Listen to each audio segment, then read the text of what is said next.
네, 오늘 우리에게 주시는 하나님의 말씀 신약성경 두 군데의 말씀 보겠습니다. 먼저 누가복음 3장 7절에서 14절입니다.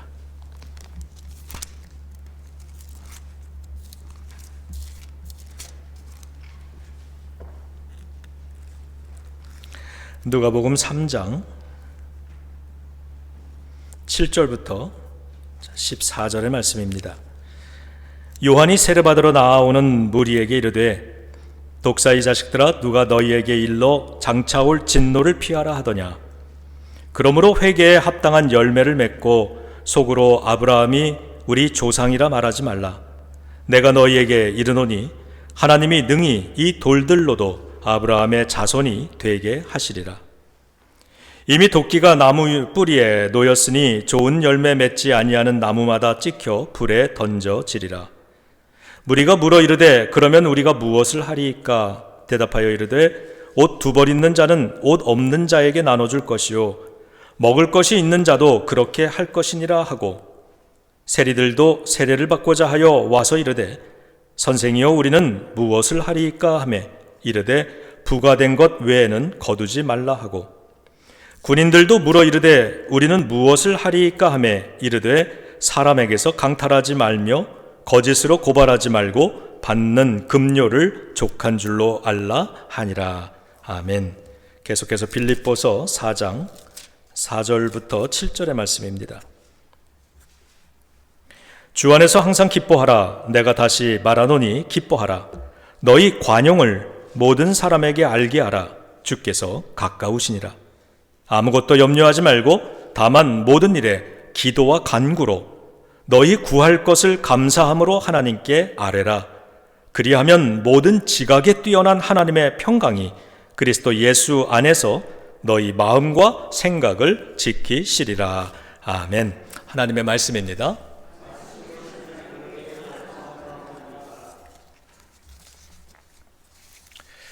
오늘 우리가 불렀던 찬양, 너의 하나님 여호와가 너희 가운데 계시니 그는 구원을 베푸실 전능자라. 그가 너로 인하여 기쁨을 이기지 못하시며 너를 잠잠히 사랑하시며 너로 말미암아 즐거이 부르며 기뻐하시리라. 자, 이 찬양을 불렀는데요, 이 찬양의 가사가 스바냐서 3장 17절의 구절입니다. 스바냐 선지자는 구약시대의 남유다에서 활동하던 선지자였습니다. 그가 이 찬양의 가사로 우리가 불렀던 이 말씀을 선포하던 시기는 언제였냐 하면 남유다가 멸망을 향해 가던 어두운 역사의 때였습니다. 그들은 종교적으로나 윤리적으로나 매우 타락해 있었기 때문에 스바냐 선지자는 남유다에 임하게 될 하나님의 진노를 선포했습니다. 그런 상태인데, 그런데 갑자기 이렇게 말하기 시작한 겁니다. 시온에 따라 노래할지어다. 이스라엘아 기쁘게 부를지어다. 예루살렘 따라 전심으로 기뻐하며 즐거워할지어다. 아니, 하나님의 심판이 선포되었는데요, 멸망이 선포되었는데 이제는 기뻐하고 노래하라고 하니 이 말씀 받아들이기가 쉽지 않은 설교입니다. 어떻게, 왜 그래야 하나? 자, 이런 궁금증을 가지고 이 스바냐서를 계속 읽어보면 스바냐는 그 이유를, 그럼에도 불구하고 기뻐하고 노래해야 되는 이유를 이렇게 설명을 했습니다. 이스라엘의 왕 여호와가 너희 가운데 계시기 때문이다 그랬어요. 그러니까 이 말씀을 정리해보면 이런 뜻입니다. 너희가 비록 범죄하고 타락해서 심판을 받게 되겠지만 그래도 하나님은 너희를 떠나지 않으실 것이다. 너희 가운데 계실 것이기 때문에 결국에는 구원이 임할 것이다. 그러니 기뻐하고 즐거워하라는 겁니다. 우리는 어려운 상황, 어두운 때를 만나면 노래를 부를 수 없습니다. 기뻐할 수 없습니다. 그런데 우리 크리스찬들은 어떤 사람들이냐? 그러한 중에도 우리를 버리지 아니하시는, 포기하지 아니하시는 하나님 그 사랑으로 우리와 늘 떠나지 않고 함께해 주시는 주님이 계시기 때문에, 그 주님이 결국에는 구원해 주실 것을 알기 때문에 우리는 어려운 상황에서도 노래를 부를 수 있고 기뻐할 수 있는 사람들, 그 사람들이 크리스찬이라는 거죠. 저는 여러분들 다 보셨겠지만 이번에 이 뉴스를 보면서요, 깜짝 놀랐습니다. 우리 대한민국이 정말 달라졌구나 하는 생각이 들었습니다. 이번에 그 계엄령 선포가 되고 또다시 촛불을 들고 거리로 수많은 사람들이 나왔는데 외신들도 놀라지 않습니까? 아니 저게 어떻게 시위하는 거냐, 어떻게 계엄령이 선포돼서 이제 어떤 고난과 어려움이 닥칠지 모르는, 그래서 저항하기 위해 모인 사람들의 모습이냐 놀랬던 겁니다. 왜? 그들은 그럼에도 불구하고 거기서 노래를 부르고 춤을 추고 그 촛불과 그 야광봉 이거를 흔들면서 어깨춤을 추면서 다 같이 노래를 부르고 춤을 추고 이런 모습을 보면서, 아니 역사는 어두운데 그런데 어떻게 저렇게 기뻐하고 즐거워할 수 있을까, 굉장히 놀랐습니다. 세상 사람들도 그렇게 합니다. 이건 대한민국 사람들 정말 자랑스러웠는데 우리 크리스찬들도 그 모습을 보면서 저는 우리 교회, 오늘날 기독교의 모습을 조금 반성해 보면서 부끄러웠습니다. 우리는 어떠한가? 어두움이 우리 인생 속에 들어왔을 때, 그래서 그거를 붙잡고 우리도 시위하는 심정으로 기도하고 찬양 부르고 그러면서 기뻐하고 즐거워할 수 있는가? 기뻐하고 즐거워하는 모습이요, 힘이 있더라고요. 거기서 화내고 분노하고 슬퍼하고 그러면서 서로 욕하고 원망하고 저주하고 이러는 것만이 힘이 있는 게 아니라, 대한민국 국민들이 보여준 건 기뻐하는 것, 즐거워하는 것, 단결하는 그런 모습 속에 더 큰 힘이 있는 것이구나를 깨닫게 해줬습니다. 그런데 이 말씀이 오래전, 성경이 오래전부터 우리들에게 들려주고 있었던 말씀이었다는 거죠. 기뻐하고 즐거워하라. 그러면서 스바냐 선지자가 했던 말씀이 오늘 우리가 불렀던 찬양의 가사입니다. 하나님은 구원을 베푸실 전능자시라. 그분이 너로 인하여 너를 기뻐하신다. 그리고 너를 잠잠히 사랑하신다. 너로 인하여 즐거이 하나님께서 노래할 것이다. 이 가사 중에 잠잠히 사랑하신다는 구절이 있습니다. 스바냐가 이 잠잠히라고 하는 말을 사용할 때 그 원어를 찾아보니까 그것은 안식하다라고 하는 뜻이 있습니다. 그러니까 이 문자적으로는 안식하다라고 하는 뜻인데 문맥적으로는 이런 뜻입니다. 잠잠히, 영어 성경도 quiet라고 번역을 했는데 조용하게, 잘못한 것을 책망하지 않으시고 그것을 지적하지 않으시고 그것을 야단치지 않으시고 하나님께서는 조용하게 그 허물을 덮어주시며 우리를 사랑해 주신다는 겁니다.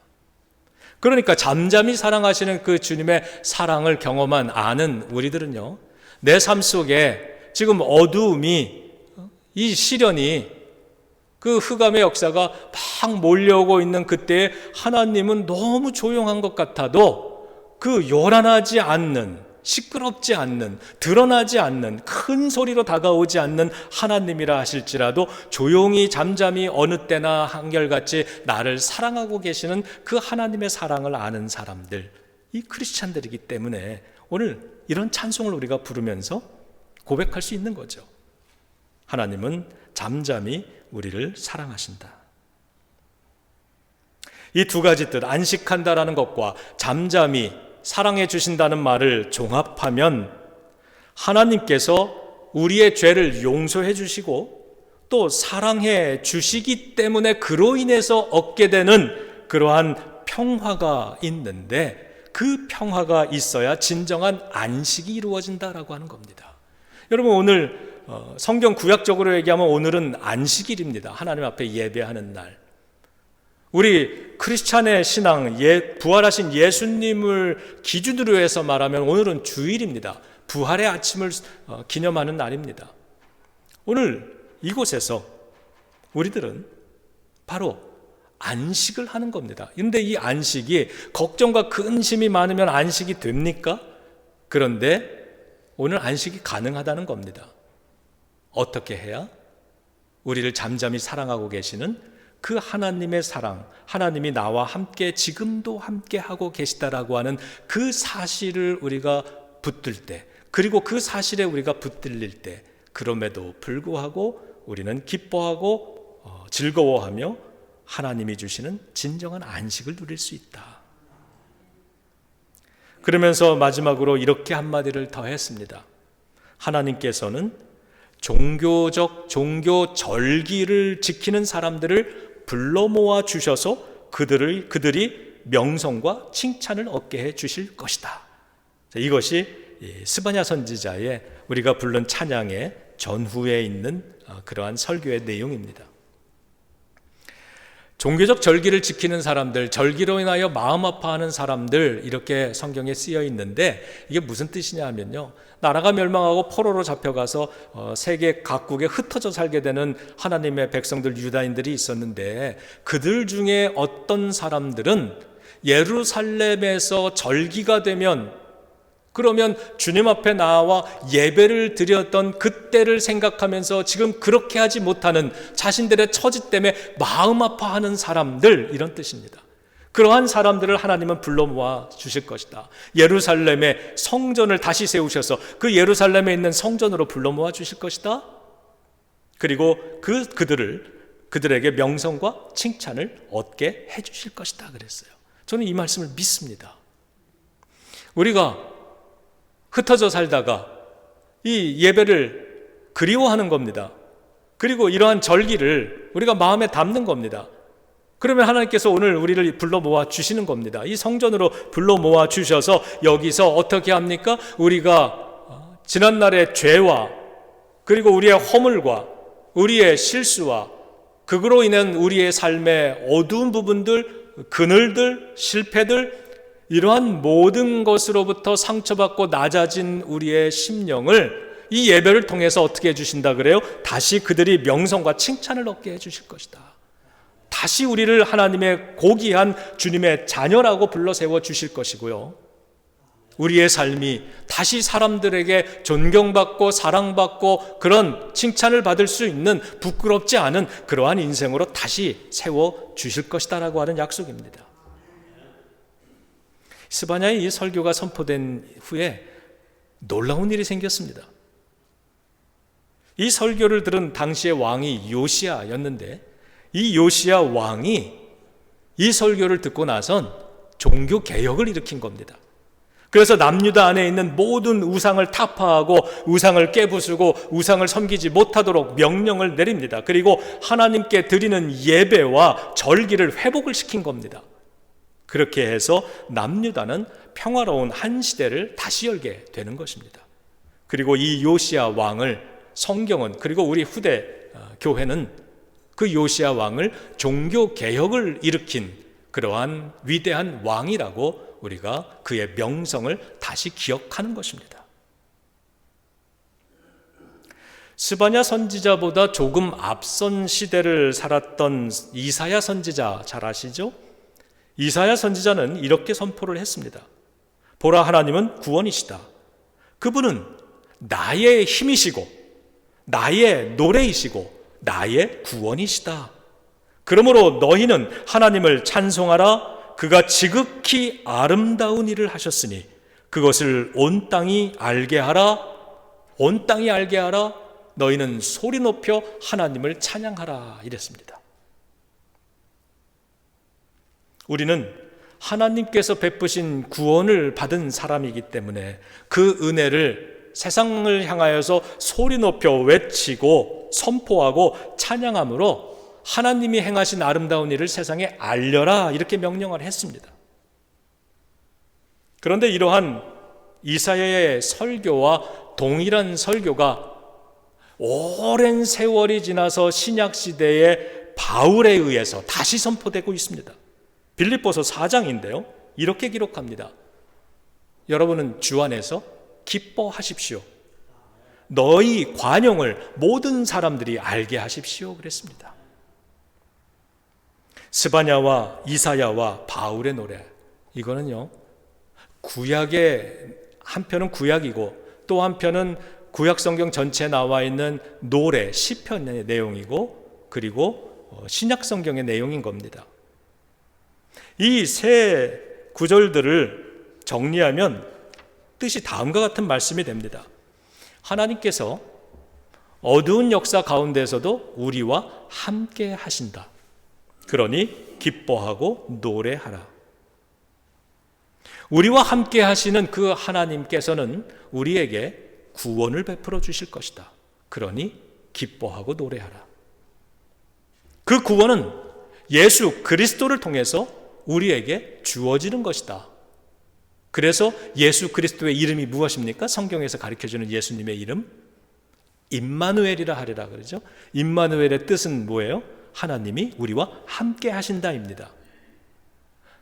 구약에서 하나님이 우리와 함께 하신다고 기뻐하고 즐거워하라고 하는 그 말씀이 예수 그리스도를 통해서 실천되어지는 것입니다. 그래서 예수님을 통해서 그 예수님이 우리와 함께 하시는 찾아오신 예수님이 우리에게 구원을 베풀어 주실 것이다. 그 아름다운 일, 주님이 하신 그 아름다운 일이 있으니 이제 여러분은 그 일을 세상을 향해서 선포하십시오. 여러분들이 얼마나 너그럽고 좋은 사람들인지 여러분의 관용을 세상에게 보여주십시오. 여러분, 이것이 오늘 저와 여러분들 구원받은 하나님의 은혜를 값없이 구원으로 받은 우리들에게 주어지는 명령이고 의무인 것입니다. 거룩한 사명인 거죠. 그러면 여러분, 성경은 그렇기 때문에 하나님이 우리 안에 그런 일을 행하셨기 때문에 우리는 세상 사람을 향해서 너희의 관용을 알게 하라 그랬습니다.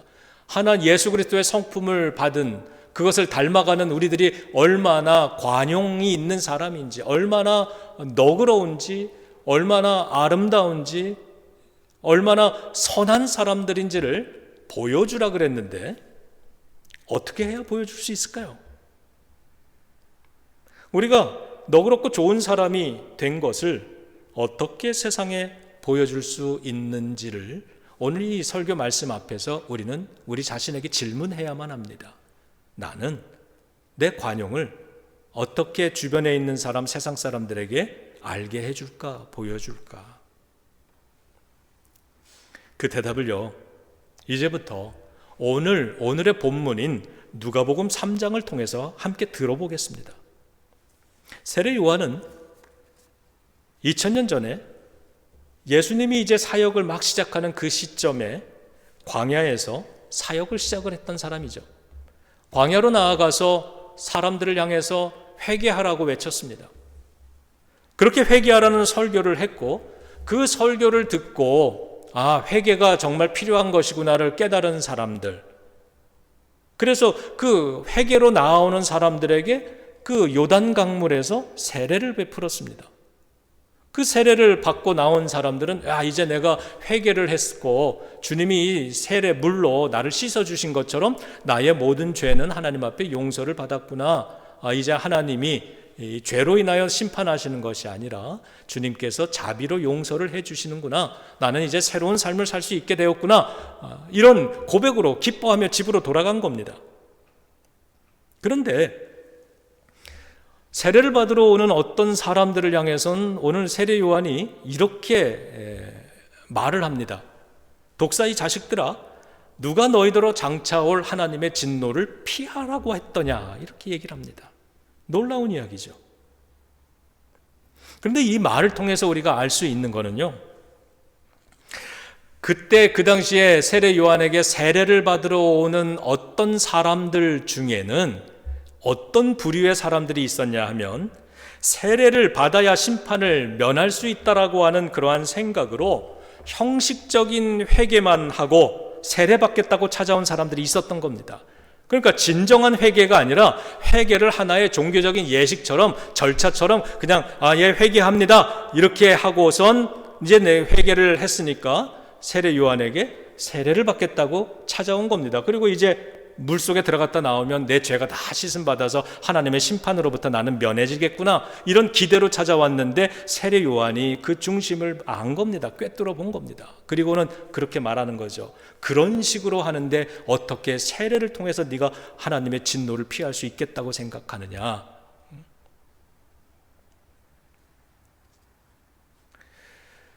이러한 태도는 독사의 불의와 자식과 같은 그러한 가증스러운 태도이고, 그런 모습을 가지고는 하나님의 심판을 결코 면할 수 없다고 세례 요한이 가르쳐주고 있는 겁니다. 그러더니 세례 요한은 그곳에 있는 사람들에게 뭐라고 말씀하냐 하면 너희들은 회개에 합당한 열매를 맺어라 이렇게 설교를 한 겁니다. 회개에 합당한 열매를 맺어라. 즉 우리가 진정으로 회개했다는 것을 보여주는 증거가 되는 그러한 합당한 행위, 실천을 해라 라고 하는 말씀입니다.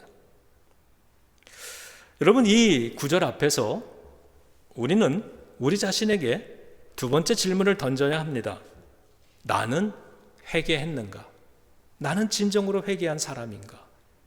만일 내가 진정으로 회개했다면 그것의 증거가 되는 나의 행위는 어떤 것들인가? 이것을 진지하게 질문을 해야 하는 것입니다. 그날 그 광야에서 세례 요한의 이 말을, 설교를 들은 사람들, 무리들은 곰곰이 생각을 해보는 겁니다. 회개를 했다면, 진정한 회개를 했다면 회개의 열매를 맺으라 그랬는데 나는 내가 맺는 열매는 뭘까? 어떻게 해야 그 열매를 맺을 수 있는 것일까? 곰곰이 생각을 하는데 잘 모르겠어서 세례 요한에게 질문을 합니다. 이렇게 질문을 합니다. 내가 회개했다는 증거를 보여주려면 무엇을 해야 합니까? 첫 번째로는 오늘 본문에 보면 일반 시민들이 이 질문을 합니다. 그러자 세례 요한이 어떻게 대답을 합니까? 11절의 내용이죠. 이렇게 대답을 합니다. 대답하여 이르되 옷 두 벌 있는 사람은 옷 없는 자에게 나눠줄 것이요 먹을 것이 있는 자도 그렇게 할 것이니라. 보통 사람들에게는요, 만일 너희가 하나님의 진노를 피하기 위해서 진정으로 회개했다면 너희가 가진 것들을 주변의 가난한 사람이나 어려운 이웃들과 나누어라. 그것이 진정한 회개를 했다는 증거다. 그게 회개의 열매다. 이렇게 말씀을 한 거예요. 우리가 이 대강절 크리스마스 시즌을 맞아서 추수감사절 때는 추수감사절에 선행을 하고 이 절기에는 이제 호피 인디안 마을에 땔감을 보내는 선행을 합니다. 우리가 가진 것이 넉넉하건 넉넉하지 않건 우리는 일반 시민이기 때문에 우리가 먹을 것이 있다면 그것을 나누어서 이웃들에게 주고 가난한 자들에게 나누어 주라는 겁니다. 이것을 하는 이유는 교회가 그냥 의례적으로 하는 행사니까 행사에 참여하는 게 아니라요, 내가 진정으로 회개를 했는가, 나는 진정으로 회개가 일어나서 하나님의 진노를 피하고 있는 사람인가, 이것에 대한 그 열매를 맺기 위해서 우리가 하는 행위라는 것입니다. 그랬더니 이번에는 누가 찾아와서 질문하냐 하면 세관원들, 세무서 직원들, 그 당시엔 세리라고 그랬잖아요. 이 세리들이 찾아와서 같은 질문을 하니까 요한이 이렇게 대답을 합니다. 13절이죠. 이르되 부과된 것 외에는 거두지 말아라. 이 세리들은 정부가 정한 세금이 있는데 그것보다 더 많은 세금을 사람들에게 부과를 했습니다. 그리고 나머지 그 분량은 자기들이 착복을 했습니다. 이런 일들이 비일비재하게 관행이 되니까 가난한 일반 시민들, 일반 사람들에게는 그게 너무 고통스러운 겁니다. 정부에 내는 세금도 힘든데 엑스트라로 엉뚱한 세금을 뜯겨야 되는 거잖아요. 그게 착취라는 걸 압니다. 그런데 저항할 수가 없습니다. 힘이 없으니까. 너무 분하고 억울하죠. 부정부패가 심해서 손쓸 도리가 없었던 일입니다. 그래서 세례 요한은 이렇게 얘기합니다. 세리들을 향해서는 너희들이 진정으로 회개를 했다면 세금을 정직하게 거두는 것, 그것이 너희가 회개했다는 증거의 열매가 되는 것이다. 그러니 부과된 것 외에는 앞으로 세금을 더 과하게 거두지 말아라. 그랬더니 마지막으로 세 번째로 군인들이 찾아와서 같은 질문을 할 때 요한은 14절에서 이렇게 대답합니다. 당신들은 사람들에게서 강탈하지 말고 거짓으로 고발하지 말고 받는 급료를 족한 줄로 여기십시오. 그 당시 군인은 힘이 있었습니다. 사람들에게서 돈과 물건을 빼앗는 일을 스스럼 없이 했습니다. 왜? 권력을 가지고 있으니까. 그 당시는 로마의 지배를 받던 시대 아닙니까? 어디나 요즘은 뭐 경찰들도 있고 그렇지만 그 당시에 군인들이 모든 걸 다 치안을 담당하던 때 아닙니까? 그 군인들, 힘이 있는 군인들, 사람들에게서 돈과 물건을 빼앗는 겁니다. 그런 일을 스스럼 없이 합니다. 그런데도 사람들은 군인들이 무서워서 저항하지를 못합니다. 때로는 저항하는 사람들이 있었겠죠. 저항하는 사람들에게는 어떻게 했습니까? 보니까 거짓으로 누명을 씌우는 겁니다. 그렇게 해서 그들을 가두어 두거나 그들을 범죄자로 만들거나 이렇게 보복을 하는 겁니다. 그러니까 사람들은 보복이 두려워서 그 군인들이 달라는 대로 돈과 물건을 상납하며 살았던 겁니다. 그런 군인들에게 너희가 하나님의 진노를 피하기 위해서 진정으로 회개했다면 그런 행위들을, 일체 행위들을 중단하라고 얘기하는 겁니다. 그리고 너희들은 정부에서 따박따박 저 어려운 사람들, 일반 시민들보다 더 좋은 급료를 받고 있지 않느냐, 월급 받고 있지 않느냐, 그거에 만족하고 살아라. 더 남의 것 욕심내서 빼앗지 말아라. 그것이 너희가 회개했다는 증거다. 이렇게 얘기를 한 겁니다. 이상의 말, 가르침을 정리해 보면 진정한 회개의 열매라고 하는 것은요, 자기의 직업과 사회적인 위치와 경제적인 수준에 걸맞게 하는 것이구나 하는 걸 알 수 있습니다. 여러분, 다시 질문합니다. 그렇다면 오늘 이 성경 말씀 앞에서 이 좋은 계절에 내가 맺어야 할 회개의 열매는 무엇입니까? 여러분은 어떤 열매를 맺어야 하겠습니까? 이 말씀이 우리의 모든 부분에 적용이 될 수 있고요. 이 말씀이 적용이 될 때 우리 안에 놀라운 하나님의 은혜의 변화가 충분히 나타나리라고 믿습니다. 만약에 가정 안에서 아내가, 남편이, 서로가, 이 배우자가 살아온 지난 날 내가 배우자에게 좀 미안한 마음이 있다면 말로만, 형식적으로만 미안하다고 할 게 아니라 어떻게 해야 됩니까? 고맙다, 미안하다, 내가 이제부터는, 전엔 그렇게 못했지만 이제부터는 많이 사랑해 줄게, 내가 친절하고 다정한 남편 혹은 아내가 되어줄게, 이렇게 사과하는 거죠. 그리고는 이 사과로 끝나가는 모든 게 해결되는 게 아니기 때문에 이제부터 말의 표현을 바꾸는 겁니다. 친절하게 바꾸는 거죠. 핀잔을 주거나 짜증냈다면 그러지 않는 겁니다. 화내지 않고 또 말을 해도 침묵으로 무시하지 않고 이제부터는 거기에 합당한 내가 할 수 있는 회개의 열매들, 증거들을 보여주는 겁니다. 부드럽게 말하고, 사랑한다고 말하고, 친절하게 말하고, 잘 들어주고, 고맙다고 얘기하고, 미안하다고 표현하고.